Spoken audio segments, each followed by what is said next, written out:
Salut, aujourd'hui on va faire notre haul Zara. Non, je rigole. Un haul brocante. Je sais même pas si ça se dit un haul pour les trucs comme ça. Donc là je reviens de la brocante de ma ville. Donc on s'éloigne pas trop, mais dès qu'il y a des brocantes dans un périmètre de 20 km on va dire, on aime bien y aller. Vraiment on trouve souvent des choses vraiment cool. Donc là je vais vous montrer un petit peu ce que j'ai trouvé parce qu'il y a un truc qui est un petit peu insolite.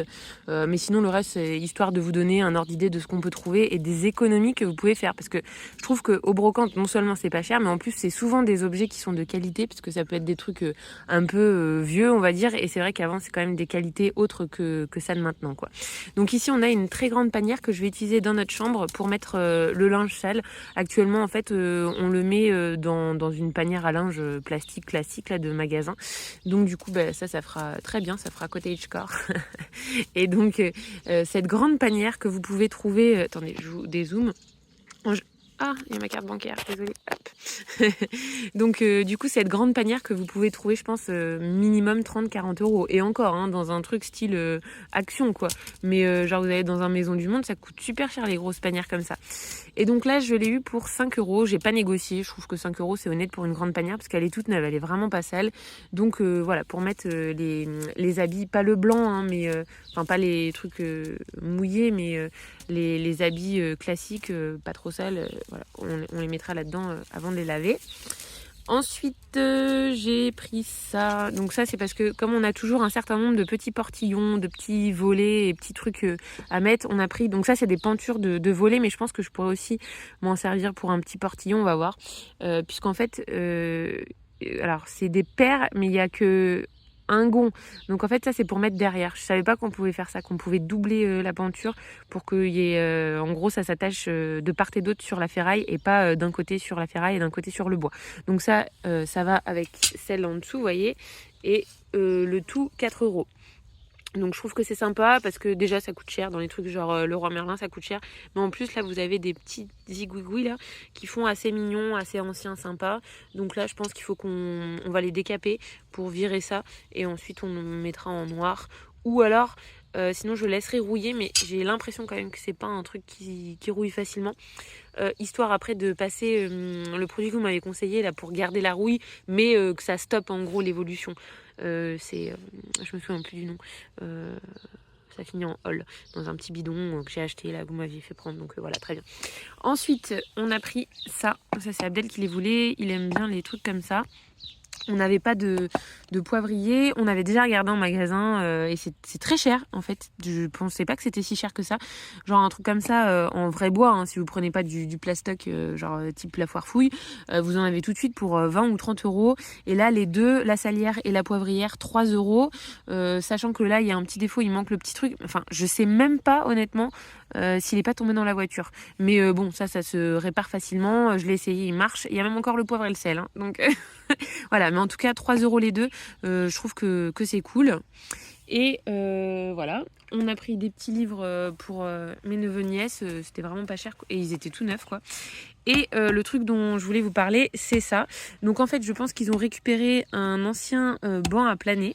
Je vous en parlerai d'ailleurs, un banc à planer, parce qu'on en a un et je trouve que c'est un outil qui est utile, pratique et qui n'est plus trop utilisé en gros dans les ateliers de bricolage modernes. Et pourtant, pour écorcer un manche ou des choses comme ça, je trouve ça ultra pratique. Donc ils ont récupéré un banc à planer, j'imagine. Et ils y ont attaché un aigrénoir à maïs. Donc vous voyez, ça se constitue comme ça. J'en ai déjà en fait, mais moi il est accroché en hauteur en fait, pas au banc. Et j'avais jamais pensé à l'accrocher sur un banc. Et de toute façon le mien il est moins solide. Donc je me suis dit écoute, hein, on va prendre ce truc là. Il est vraiment...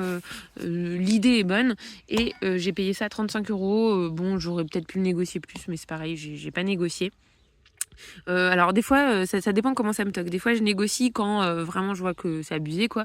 Mais quand le prix est honnête franchement, que je vois que c'est des gens qui ont besoin d'argent, voilà, ça me dérange pas en fait de pas négocier. Après c'est vrai qu'il y en a des fois ils abusent au brocante. Hein. Mais de toute façon on le voit hein, quand il y a des gens vraiment j'ai envie de négocier de fou quoi, parce que je vois qu'ils se moquent un peu du monde quoi. Mais donc ça j'ai pas négocié, 35 euros. Et donc en gros vous mettez le maïs ici et vous tournez. Alors je sais pas si je vais réussir à une main. Ouais, faudrait que je m'assoie sur le banc. Mais... Hop, ouais. Parce que je suis pas assise sur le banc. Et alors je sais pas si c'est normal, vous me direz, ou si c'est qu'il y a un réglage à faire. Le fait qu'en fait ça enlève qu'une partie du maïs, quoi. Il faut le repasser plusieurs fois. Voilà. Donc vous voyez, 2 coups, il reste ça. Moi, le mien, il est vraiment pas terrible. Et je pense que c'est parce que j'avais pris un peu de la camelote. Et je pense qu'on peut le serrer. Si on le serre avec la vis ici, ça se rapproche. Et du coup, ça serait mieux. Dites-moi sur Internet, parce que comment vous le faites, je voudrais savoir si c'est juste que c'est chiant, parce que c'est comme ça. En tout cas, c'est beaucoup plus rapide qu'à la main. Mais est-ce que c'est normal qu'il faut le repasser plusieurs fois? Ou est-ce que c'est parce que le réglage est pas bon et qu'il faut que j'ajuste et qu'il y a un moment où, genre, en gros, ça peut être parfait? C'est juste ça que j'ai envie de savoir. Mais en gros, déjà, vous voyez, en un passage, on a quand même du grain voilà, qui est fait. Ça va beaucoup plus vite qu'à la main. Donc, en fait, j'ai compris. Là, Abdel est en train de filmer. Il faut que je le tienne. Et comme ça... Attends, avance un petit peu. C'est pas facile de filmer ça. Il faut que je le tienne et comme ça, je peux le tourner un petit peu et ça enlève vraiment tout, quoi. Donc, il faut bien récolter avec les feuilles. Enfin, dites-moi si c'est comme ça ou si vous pensez que c'est pas comme ça. C'est pas comme ça.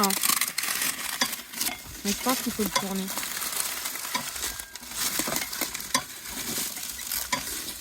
Vous voyez là, c'est quand même... Il y a plus de la moitié de fait du premier coup, quoi. Et là, après, le calibre, il devient trop petit. Mais je pense que c'est vraiment mes trucs qui ont un calibre trop petit par rapport à un épi classique. Donc, il m'en faut des plus gros. Donc, soit que je fasse une variété plus grosse, soit que je resserre l'écart. Là, je pense que c'est ça le problème. J'essaierai de mon côté et je vous referai une vidéo spéciale maïs, peut-être, quand j'aurai trouvé la solution ou que vous me l'aurez donnée. Voilà. Donc là, en à peu près un quart d'heure, j'ai fait ça. Ça n'a pas du tout le rendement. Enfin, pour l'alimentation humaine, ça va, mais les poules, ça, moi, c'est ce qu'elles vont manger en même pas une journée, quoi.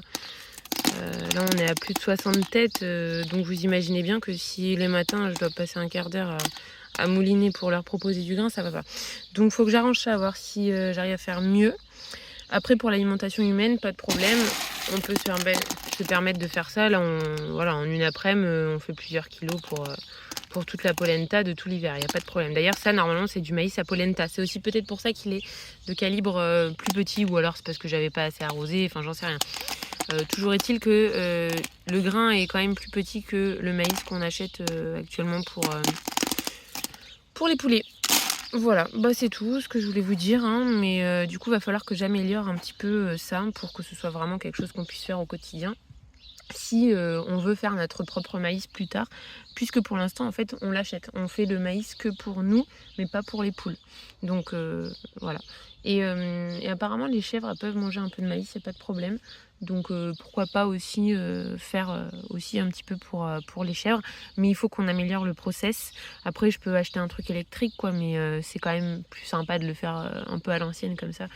Mais bon, si c'est trop pénible, j'achèterai l'électrique, tant pis, Et je garderai ça pour nous, pour l'alimentation humaine. Bon, de toute façon, ça, faut que je dérouille un petit peu. Je vais passer le produit là que vous m'avez dit pour qu'il stoppe la rouille. Là, vous voyez que tout ça, là, je peux pas le faire à la main, quoi. Donc, tout ça, faut dérouiller tout ça, quoi, pour pouvoir serrer comme on veut tout ça et le régler proprement. Voilà. Allez, je vous redis au revoir parce que j'avais déjà dit au revoir tout à l'heure, mais c'est pas grave. Bye bye.